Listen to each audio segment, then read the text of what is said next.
अध्यक्ष जी का विशेष रूप से मैं आभारी हूं कि मानसून सत्र को सकुशल संचालित करने और कई विधायी कार्यों को सकुशल संपन्न करने के साथ ही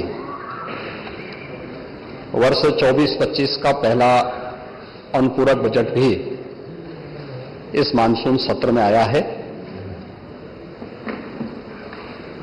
मैं हृदय से धन्यवाद दूंगा नेता प्रतिपक्ष का।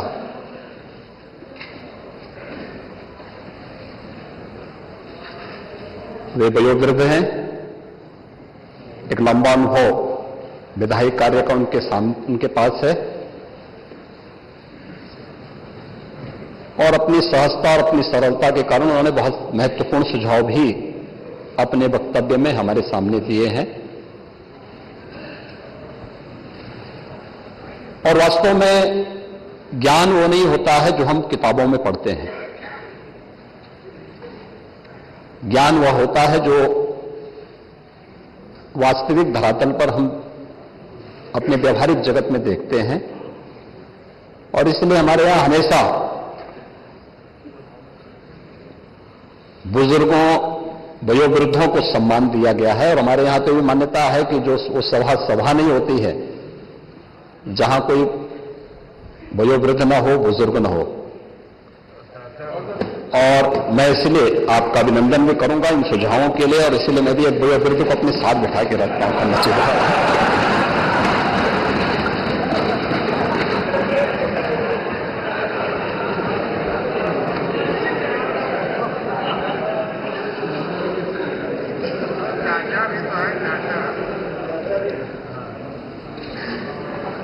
आऊंगा थोड़ी देर में।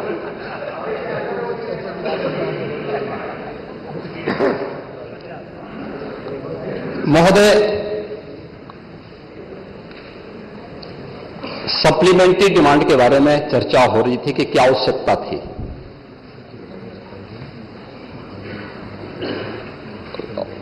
मैं केवल एक बात, हमें विरासत में जैसा उत्तर प्रदेश मिला था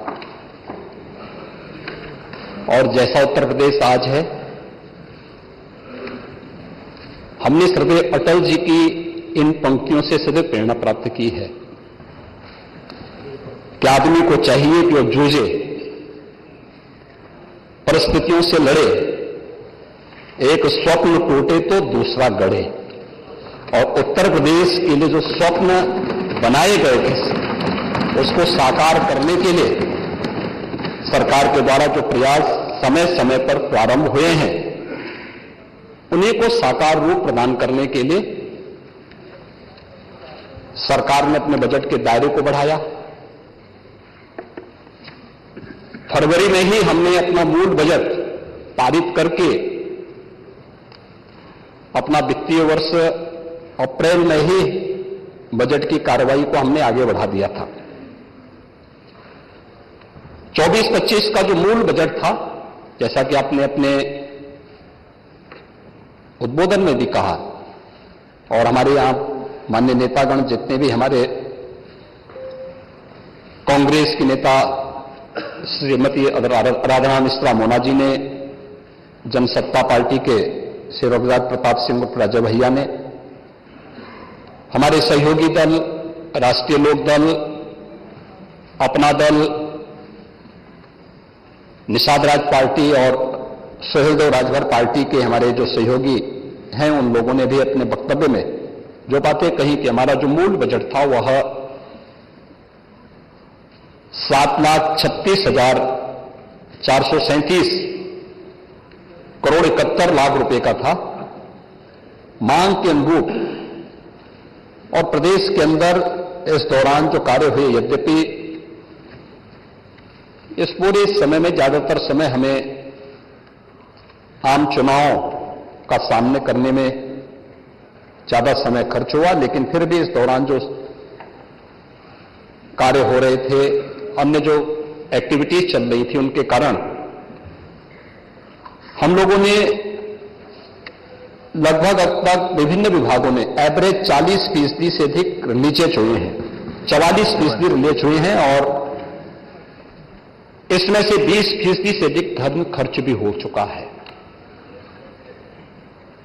अगर हम देखेंगे तो यह बजट 15-16 की तुलना में दुगने से अधिक है।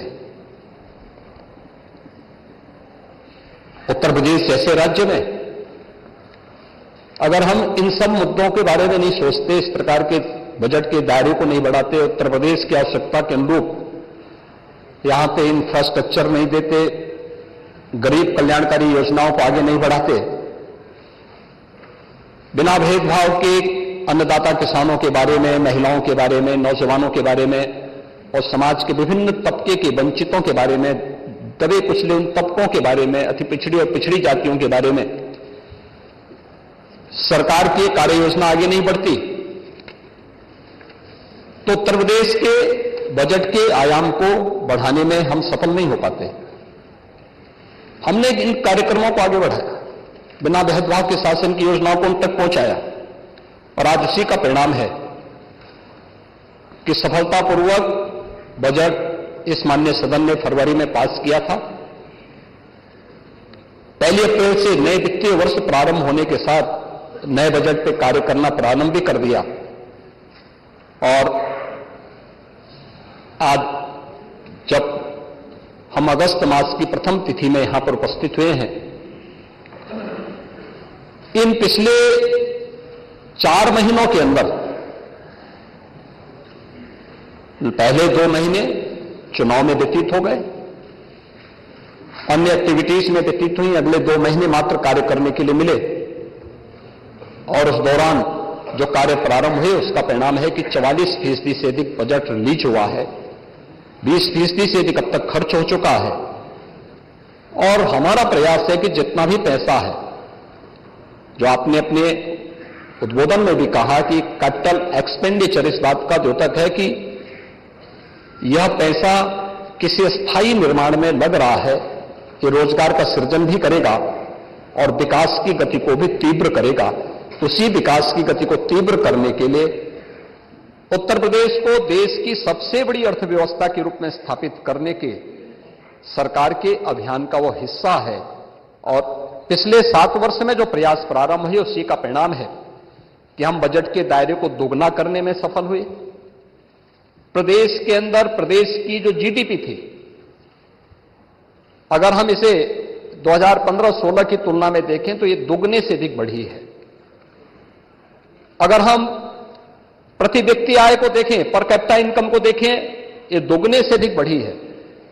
ये दिखाता है हमारी दिशा सही है, उत्तर प्रदेश एक सही दिशा में आगे बढ़ा है और उसी सही दिशा को एक नई गति देने के लिए जो नए मद बनाए गए हैं, उस मद में हम लोगों ने इस नए सप्लीमेंट्री बजट की आवश्यकता पड़ी, जिसमें 12,209 करोड़ 93 लाख रुपए का इस सप्लीमेंट्री बजट हम लोगों को मानसून सत्र में लाना पड़ा है। और इसके साथ ही उत्तर प्रदेश का ये बजट वर्ष 24-25 का लगभग 7.5 लाख करोड़ के आसपास पहुंचता है, जो उत्तर प्रदेश की आबादी की दृष्टि से देश के अंदर अन्य राज्यों से हम तुलना करते हैं तो ये माना जा सकता है कि उत्तर प्रदेश देश के अंदर देश की अग्रणी अर्थव्यवस्था बनने का मादा रखता है। मुझे याद है जब 17 में हम लोग आए थे तब उत्तर प्रदेश देश की 6ठी-7वीं अर्थव्यवस्था थी। आबादी हमारी सबसे ज्यादा है, लेकिन अर्थव्यवस्था के रूप में हम देश के अंदर 6ठे-7वें स्थान पर थे। उत्तर प्रदेश के बारे में कैसा परसेप्शन था, ये किसी से छुपा हुआ नहीं है। आप में से सभी माननीय जनप्रतिनिधिगण उत्तर प्रदेश से बाहर जाते थे और बाहर जाकर के इन बातों को अनुभव करते थे कि कैसी स्थिति है। पहचान का संकट होता था उत्तर प्रदेश के नौजवानों के सामने, उत्तर प्रदेश के नागरिकों के सामने। आज मैं कह सकता हूं, उत्तर प्रदेश के नौजवानों के सामने नहीं, किसी भी व्यक्ति के सामने उत्तर प्रदेश का है, देश उसे सम्मान की निगाह से देखता है, शक की निगाह से नहीं देखता है। एक सबसे बड़ा परिवर्तन आज ये हमारे सामने देखने को मिलता है। उत्तर प्रदेश ने इस दौरान अपने इकोनॉमी को बढ़ाया है। आज हम देश की 7वीं नहीं बल्कि दूसरी बड़ी अर्थव्यवस्था है और अगले 3 और 5 वर्ष का जो रोड मैप हम लोगों ने तैयार किया है उस रोड मैप के साथ भी आज मैं सदन में इस सप्लीमेंट्री डिमांड के साथ बोलना चाहूंगा कि उत्तर प्रदेश ने जो एक कार्य इस दौरान किया है, इसके परिणाम आज हमारे सामने आए हैं। और ये जो बजट है, ये बजट केवल एक बजट नहीं है, यह जो आकार बजट का बढ़ा है, दुगना, लगभग बजट दुगना हुआ है, यह लोक कल्याण के कार्यों में ये पैसा खर्च हुआ है। अंतिम पायदान पर बैठे हुए व्यक्ति के लिए, गांव है, गरीब है, किसान है, नौजवान है, महिलाएं हैं, उन तक योजनाओं का लाभ पहुंचाने का कार्य हुआ है। इंफ्रास्ट्रक्चर डेवलपमेंट के बेहतरीन कार्य हुए हैं और शिक्षा, स्वास्थ्य, कौशल विकास, इन सब पर ये कार्य हुए हैं और उसका परिणाम है कि उत्तर प्रदेश के अंदर अर्थव्यवस्था भी बढ़ी है और प्रति व्यक्ति की आय में भी बढ़ोतरी हुई है। आज इसी का सीधा परिणाम है कि प्रदेश के अंदर रोजगार के नए सृजन हुए हैं। आपके सामने बहुत सारे ऐसे उदाहरण हैं। तमिलनाडु के त्रिशूर की चर्चा में कर रहा था कि जहां पे उत्तर प्रदेश से जुड़े हुए लगभग 2 लाख कार्मिक वहां काम करते थे, लेकिन आज उसमें से बड़ी संख्या वापस आई है, क्योंकि उत्तर प्रदेश के अंदर उन्हें, इसी प्रदेश के अंदर उन्हें रोजगार मिलना प्रारंभ हुआ है और वह आज उत्तर प्रदेश में आकर के इन सभी कार्यों के साथ यहां जुड़ रहा है, अपने प्रदेश में आकर के प्रदेश के विकास में अपना योगदान दे रहा है। उत्तर प्रदेश आज देश की अर्थव्यवस्था में, नेशनल जीडीपी में भी अपने शेयर को बढ़ाने में सफल हुआ है। यानी पहले जो हमारी स्थिति थी कि हम 6 या 7% तक ही उत्तर प्रदेश, यानी आबादी हमारे पास जितनी थी लगभग 16 से 17%, लेकिन अर्थव्यवस्था में हमारा कंट्रीब्यूशन देश के अंदर होता था वो 6 से 7% होता था। आज ये 9 से 10% तक पहुंच चुका है और मेरा मानना है उत्तर प्रदेश के अंदर जो ग्रोथ रेट है, जो विकास की दर है, अगर ये विकास की दर इसी प्रकार से आगे बढ़ेगी तो आने वाले समय में हम लोग उत्तर प्रदेश के अंदर अपनी आबादी के अनुसार देश की जो नेशनल जीडीपी है उसमें अपना योगदान देने में हम लोग सफल होंगे। उत्तर प्रदेश आज देश के उन राज्यों में है जिन राज्यों ने अपने प्रभावी रिसोर्स मोबिलाइजेशन के माध्यम से अपने को रेवेन्यू सरप्लस स्टेट के रूप में स्थापित किया है। हमारी ज्यादातर आवश्यकताओं की पूर्ति हम राज्य के अंदर करने में सक्षम हैं और उन सब के माध्यम से हम लोग एक बेहतरीन इंफ्रास्ट्रक्चर देने की दिशा में भी आगे बढ़े हैं, जिस पे आज हम इसी में चर्चा भी करेंगे। इसके लिए हम लोगों को टैक्स चोरी के लिए प्रभावी उपाय करने पड़े, रेवेन्यू लीकेजेज के जो कहीं से ऐसी स्थिति थी उसके लिए प्रावधान करने पड़े और आज उसके परिणाम हम सबके सामने हैं, जो हम सब यहां पे देख रहे हैं। हम लोगों ने इसके लिए डायरेक्ट बेनिफिट जो ट्रांसफर है, इसके माध्यम से जो उस ट्रांजैक्शन को हम लोगों ने लाभार्थियों तक सीधा पैसा पहुंचाने का कार्य किया है। प्रदेश की 196 योजनाओं में डीबीटी के माध्यम से 11 विभागों के माध्यम से 196 योजनाओं का 10,000 करोड़ रुपए की हम लोगों ने इसके माध्यम से बचत की है और 70,000 करोड़ रुपए 62,000 ट्रांजैक्शन के माध्यम से हम लोगों ने अंतिम पायदान पर बैठे हुए व्यक्ति तक पहुंचाने का काम किया है। ये डीबीटी कैसे एक गरीब को भ्रष्टाचार से मुक्त व्यवस्था देने में सहायक होती है, यह डीबीटी उसका एक उदाहरण है। इस दौरान प्रदेश के अंदर रोजगार का जो सृजन हुआ है, रोजगार है, स्वतः रोजगार है, यह प्रदेश के अंदर बैंक के बिजनेस को ही बढ़ाने में सफल हुआ है। अगर 2016-17 में हम लोग प्रदेश के अंदर के सीडी रोशो को देखेंगे तो यह लगभग 44 से 46 के बीच में था, आज यही 60% के आसपास है। ये चीजें दिखाती हैं कि रोजगार में यहां वृद्धि हुई है, लोगों को रोजगार मिला है, स्वतः रोजगार के अवसर यहां लोगों को प्राप्त हुए हैं और लोगों को इसमें बेहतरीन रूप से आगे इसके माध्यम से यहां पे अवसर प्राप्त हुए हैं। लेकिन साथ साथ हम लोगों ने वित्तीय अनुशासन का पालन भी किया है। भारतीय रिजर्व बैंक ने एक व्यवस्था बनाई है कि आप अपनी वित्तीय अनुशासन को बनाए रखते हुए आप अपना बजट बनाएंगे, कर्ज लेंगे। अगर एक सीमा के ऊपर ये जाता है तो आपको कोई भी नेशनल बैंक या रिजर्व बैंक आपको कर्ज के लिए अलाउ नहीं करेगा। उत्तर प्रदेश ने इस दिशा में बेहतरीन प्रयास किया है। 25 करोड़ की आबादी उत्तर प्रदेश में रह रही है, लेकिन 25 करोड़ की आबादी के बाद भी अगर आप देश के अंदर अन्य राज्यों की तुलना में देखेंगे तो एफआरबीएम की जो सीमा है ये 3.5 है। उत्तर प्रदेश 2.86 पर अपने वित्तीय अनुशासन को बनाए रखने में सफल हुई है। यह एक बेहतरीन स्थिति किसी भी राज्य के लिए हो सकती है और वह हम लोगों ने प्रदेश के अंदर यहां पर इन कार्यों को किया है।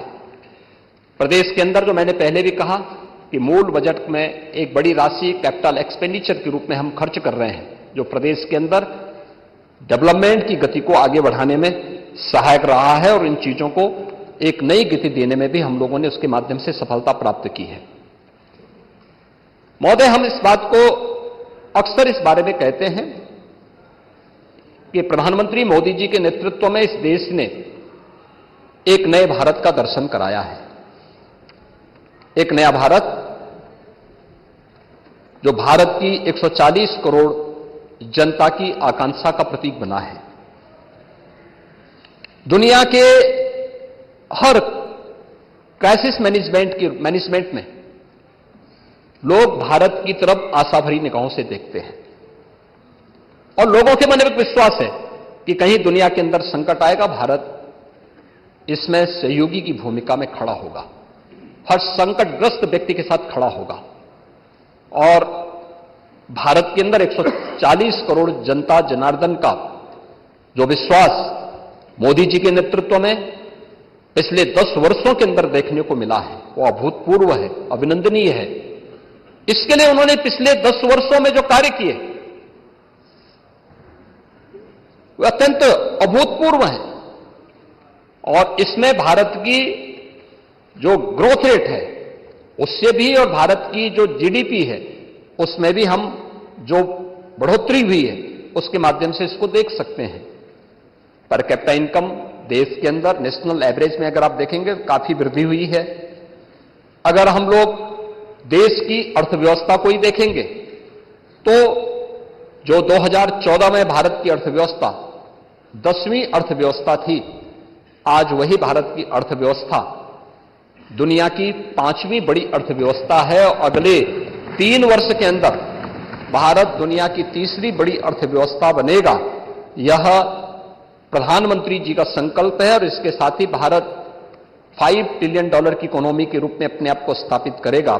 इसके लिए भारत सरकार के द्वारा जो प्रयास प्रारंभ हुए हैं ये राज्यों के सहयोग से और तीव्र गति से आगे बढ़ सकते हैं।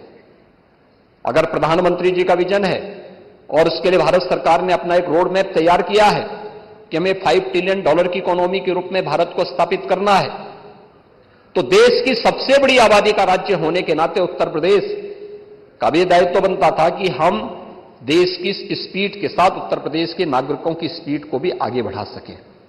और उसी स्पीड के साथ जोड़ने के लिए उत्तर प्रदेश ने भी यह तय किया कि हम उत्तर प्रदेश की अर्थव्यवस्था को $1 ट्रिलियन की इकोनॉमी के रूप में स्थापित करेंगे। और $1 ट्रिलियन की इकोनॉमी के लिए उत्तर प्रदेश सरकार के द्वारा जो प्रयास प्रारंभ किए हैं, उत्तर प्रदेश का यह बजट उसी की श्रृंखला का एक हिस्सा है।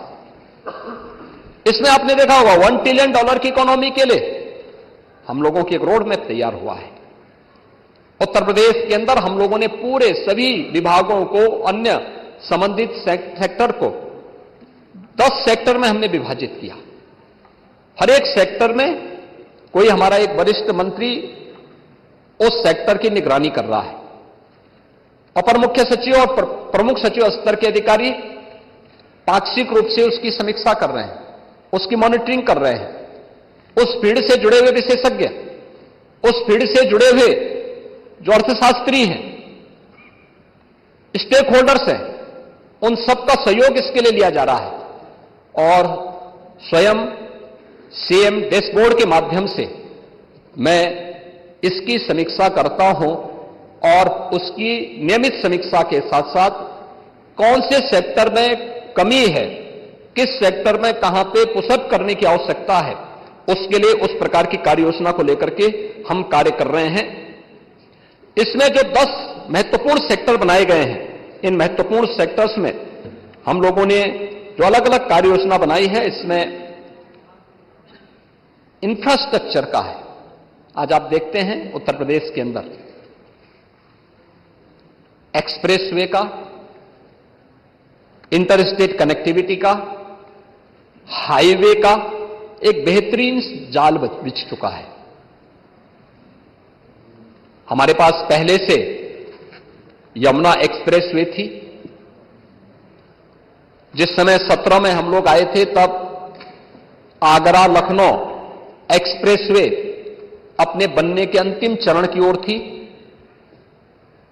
पिछले 7 वर्ष के अंदर हम लोगों ने कई एक्सप्रेसवे बनाए, जिसमें स्टेट गवर्नमेंट ने भी और केंद्र सरकार ने भी सहयोग किया, जिसमें दिल्ली मेरठ 12 लेन का एक्सप्रेसवे भारत सरकार के सहयोग से प्राप्त बना है। पूर्वांचल एक्सप्रेसवे ये अपने यातायात के लिए पूर्वी उत्तर प्रदेश को प्रदेश की राजधानी लखनऊ से जोड़ रहा है। बुंदेलखंड एक्सप्रेसवे या दिल्ली आगरा एक्सप्रेसवे के माध्यम से प्रदेश की राजधानी और देश की राजधानी को जोड़ने का, बुंदेलखंड को जोड़ने का एक माध्यम बना है, जो वहां की अर्थव्यवस्था की एक बैकबोन बनकर के आगे बढ़ रहा है। प्रदेश के अंदर गंगा एक्सप्रेसवे, जिसके बीजीएफ के लिए इस सप्लीमेंट्री बजट में हम लोगों ने धनराशि की मांग भी की है। हमारा प्रयास है कि प्रयागराज कुंभ 2025 में हम गंगा एक्सप्रेसवे को उससे पहले मेन कैरिजवे को बना करके तैयार करें, और दिसंबर 2024 का हम लोगों ने टारगेट दिया है कि मेन कैरिजवे को आप इसको बना करके तैयार करिए, जिससे प्रयागराज कुंभ के दौरान इसका उपयोग पश्चिमी उत्तर प्रदेश से पूर्वी उत्तर प्रदेश को जोड़ने के लिए और प्रयागराज को जोड़ने के लिए एक बेहतरीन माध्यम मिल सके। इस पर हमारी कार्रवाई आगे बढ़ रही है। इसके अलावा Gorakhpur link expressway, Ballia link expressway के साथ ही हम लोग चित्रकूट लिंक एक्सप्रेसवे पर शाहजहांपुर से फर्रुखाबाद होते हुए आगरा लखनऊ एक्सप्रेसवे को जोड़ने के लिए एक नई एक्सप्रेसवे पर कार्य हमारा बहुत शीघ्र प्रारंभ हो रहा है। सर्वे के कार्य पूरे हो चुके हैं। इस कार्यक्रम को भी हम आगे बढ़ाने जा रहे हैं, और आगरा लखनऊ एक्सप्रेसवे को पूर्वांचल एक्सप्रेसवे से जोड़ने की कार्रवाई को भी सरकार आगे बढ़ाने जा रही है, जिससे जो एक्सप्रेसवे के पीछे की सरकार की मंशा है, उस एक्सप्रेसवे को हम तेजी के साथ आगे बढ़ा सकें। इंटर स्टेट कनेक्टिविटी को, जितने भी हमारी इंटर स्टेट कनेक्टिविटी है, ये नेपाल से जुड़े हुए मार्ग हों, बिहार से हों, झारखंड छत्तीसगढ़ से जुड़े हुए हों, मध्य प्रदेश या राजस्थान से जुड़े हुए हों, या फिर हरियाणा या उत्तराखंड या दिल्ली से जुड़े हुए हैं, सभी 4 लेन की कनेक्टिविटी हो। और यहां पर उत्तर प्रदेश सरकार का एक तोरण द्वार आगंतुकों का स्वागत करता हुआ दिखाई दे। अगर नेपाल की सीमा पर है तो राज्य नहीं, देश, भारत नेपाल मैत्री द्वार उनका स्वागत करें। इसकी तैयारी, इस पर कार्य प्रारंभ हो चुके हैं। अगर बिहार या अन्य राज्यों के साथ में है तो उत्तर प्रदेश और राज्य की मैत्री द्वार के रूप में उसकी पहचान होगी। इस कार्य को हम लोगों ने आगे बढ़ाया है। 4 लेन की हर जिला मुख्यालय 4 लेन से जुड़े, तहसील मुख्यालय 4 लेन के साथ जुड़े, ब्लॉक मुख्यालयों को 2 लेन के साथ हम जोड़ सकें। इस पर कार्य तेजी के साथ या तो पूरे हो चुके हैं या हो रहे हैं। हाईवे, वर्ल्ड क्लास हाईवे का निर्माण यहां पे बन रहा है। लखनऊ से कानपुर के बीच में ग्रीनफील्ड एक्सप्रेसवे भारत सरकार के सहयोग से बन रहा है। और भी अन्य कार्य तेजी के साथ जहां यहां एक्सप्रेसवे के रूप में, हाईवे के रूप में बने हैं, इंफ्रास्ट्रक्चर के रूप में बने हैं, वहीं पर उत्तर प्रदेश ने एयर कनेक्टिविटी के लिए अब तक हमारे 4 इंटरनेशनल एयरपोर्ट और 11 डोमेस्टिक एयरपोर्ट वर्तमान में क्रियाशील हैं, और बहुत शीघ्र हम लोग 5वां इंटरनेशनल एयरपोर्ट जेवर को भी क्रियाशील करने जा रहे हैं। ये दुनिया का यानी एशिया का सबसे बड़े इंटरनेशनल एयरपोर्ट में से एक होने जा रहा है, जो उत्तर प्रदेश की इकोनॉमी के लिए बहुत बड़ी उपलब्धि होगी। उत्तर प्रदेश के अंदर इस फील्ड में हम लोगों ने और भी अन्य तमाम कार्य प्रारंभ किए हैं और मुझे लगता है कि यह मार्गों के साथ साथ उत्तर प्रदेश के अंदर हम लोगों ने वाटरवे का निर्माण भी, वाराणसी से हल्दिया के बीच में वाटरवे सफलतापूर्वक कार्य कर रहा है, लेकिन अयोध्या से हल्दिया के बीच में जोड़ने की कार्रवाई को भी हम आगे बढ़ाने के लिए सर्वे के कार्य को आगे बढ़ाने जा रहे हैं। और उत्तर प्रदेश उन राज्यों में है जिन्होंने वाटरवे अथॉरिटी का निर्माण राज्य के अंदर करते हुए जल मार्गों की संभावनाओं को भी गति देने की कार्रवाई को आगे बढ़ाया है। प्रदेश के अंदर अच्छी क्वालिटी की सड़कें बने, नई तकनीक का इसमें उपयोग किया जा सके, फुल डेप्थ रिक्लेमेशन एफडीआर पद्धति का भी उपयोग करने वाला देश का पहला राज्य उत्तर प्रदेश है, जिसमें ग्रामीण क्षेत्र में हम लोगों ने इसको अपनाया था और 5,500 किलोमीटर के मार्ग इसके माध्यम से बने थे। इसमें सड़क की टिकाऊपन भी होता है, लेकिन उसकी लागत में 25% की गिरावट भी आती है, यानी लागत 25% कम होता है, लेकिन मार्ग किसी भी अन्य पद्धति से बनाए जाने वाले मार्ग की तुलना में ज्यादा टिकाऊ होता है। यह कार्य हम लोगों ने यहां पे किया है। हम लोगों ने प्रदेश के अंदर आपने देखा होगा कि बुंदेलखंड में हम बीडा का निर्माण करने जा रहे हैं और बीडा के लिए 36,000 एकड़ लैंड में ये बीडा का निर्माण हो रहा है। 46